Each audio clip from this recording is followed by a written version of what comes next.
значит, вот открывается первая глава Сергея Бахчисарайда, открывается она нашими классиками. Все вы их хорошо знаете.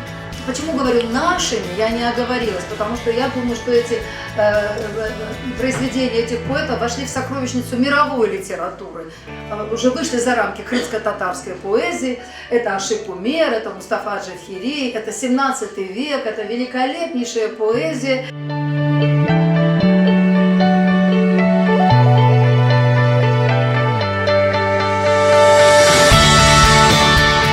Для нас немаловажно, чтобы другие народы тоже узнали сердцебиение нашего народа и историю нашей литературы, поэзии.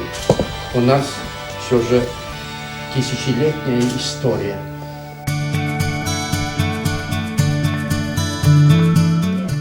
Шумырның күзгісі көз жұмылыр. Топырақ киерля тоз olur кенімде бір қарынжа.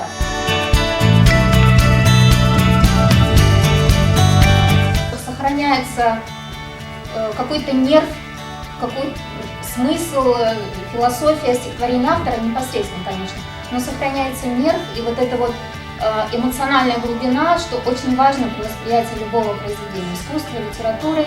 И вот любое произведение, вы знаете, оно озарено каким-то светом.